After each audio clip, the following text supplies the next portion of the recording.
everyone, I've come on today because I was nominated by the lovely Christine of Christine's Cards and Things, and she nominated me for this 3-box challenge.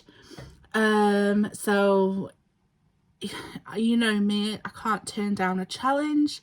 So obviously I had my little thinking cap on, and even though I pretty much make boxes every day, it feels like if it may be a roller skate, a caravan, a house, you know, they are quite novelty. So I thought actually what I might do is make something that's a little bit more practical, and I went with different types of chocolate boxes.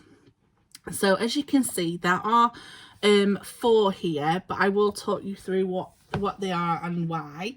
So the first one here is this gorgeous little gift box and this one is done using a tutorial by Calcott Mixed Up Crafter. Is that right? I don't know. I will link the tutorial of each video tutorial down below so that you can make these yourself. But I really love this box. I have used it once before in a project, and I just love it so much. And inside I've just added in a chocolate bear, but I love the way it lifts up. It really does give that gift box presentation. So I've just stuck a chocolate bear in there. This is chocolate bear number 2 because Theo got hold of chocolate bear number 1. So that is the first gift box.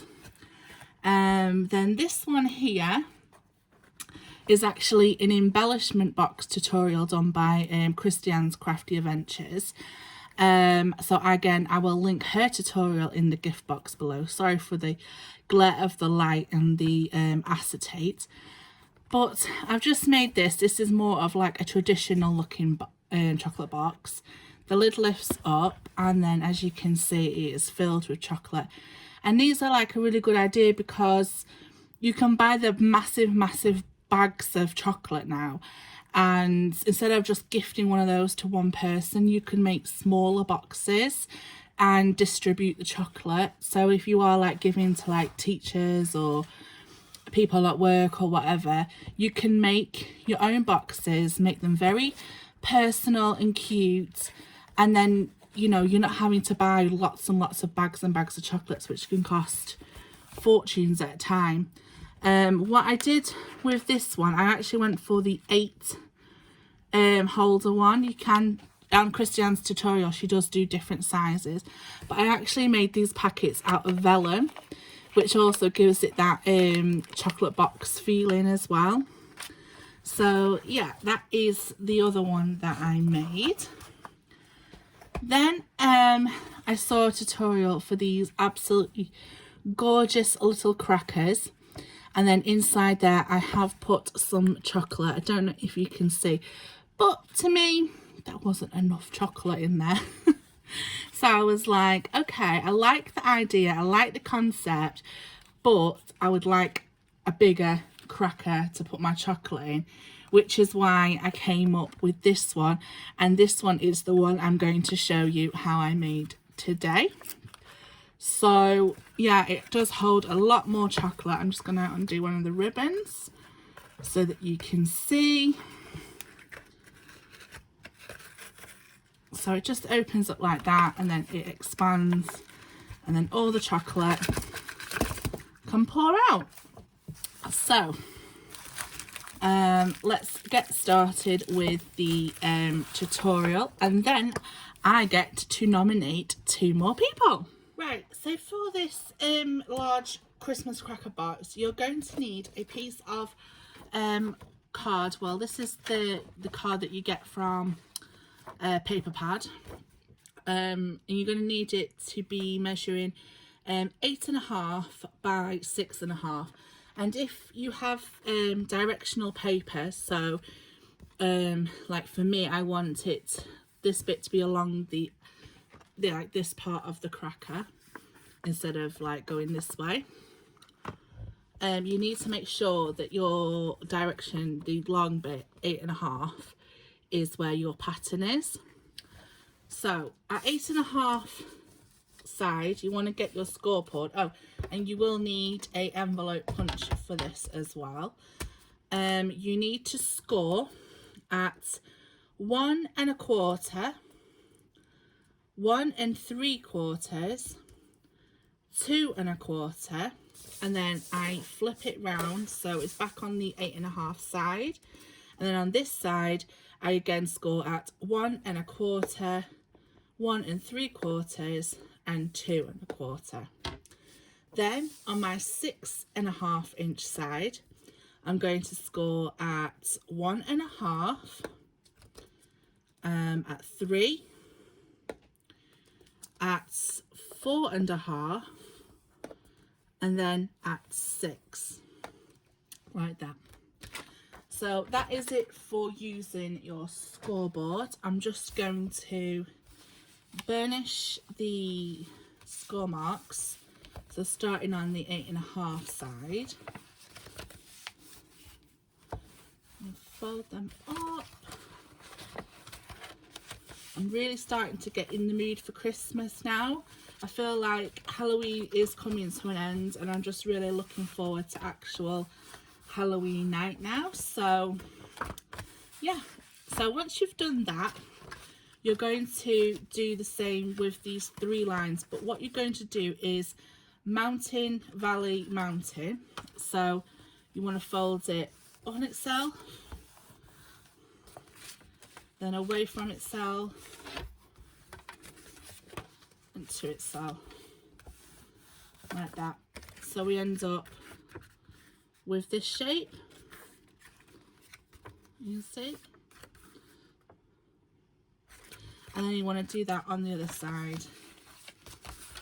So to itself, away from itself, and to itself. So we have our paper looking like that. Right, now you want to get your scoreboard, your envelope punch board, and you want to start, I always like to start where there's like a 1/2 inch here where there's 6.5. I like to start from the furthest away from that, so the first large line, and we're going to fold that over. You're going to put it in your punch board. Now I have lost my soft padding thing, so I always end up with marks on my hands, but don't worry, I'm okay. And you want to line this up and put the end of the paper to 1 3/4, and you'll see that the middle line is in line with where it punches. So you just want to punch that down, and you will have a mark like that. Then you want to fold the next score line, and that again goes in at 1 3/4. So you're always punching at 1 3/4. Then you want to fold the next score line, and then that just continues, and then even folding that one half over, put it in like so. And then when you turn it round, you do need to do the top one here, otherwise you're going to see it through the hole. So I just flip it over, so we're only punching through one piece of the paper, and then we have all of our punches like so. Then you want to repeat it on the other side. So again, find that 1 3/4. I can do that one actually. Make sure you do that single one.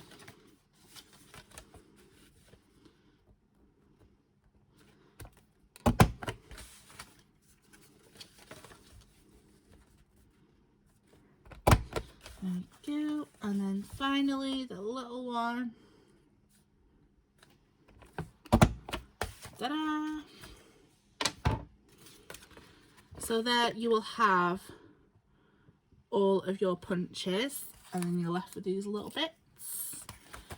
Then what I'm going to do is just use some tape. So I've just got some tape, and then you want to tape on the 1/2 inch where you've scored there. So I just put some tape here and then tape on the ends like so. So your tape goes there. Peel this off. And then if you just fold that score line, first one down and then that to it, that should reach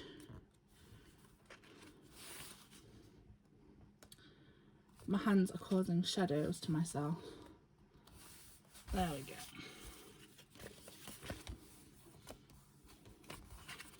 So now we have our box made.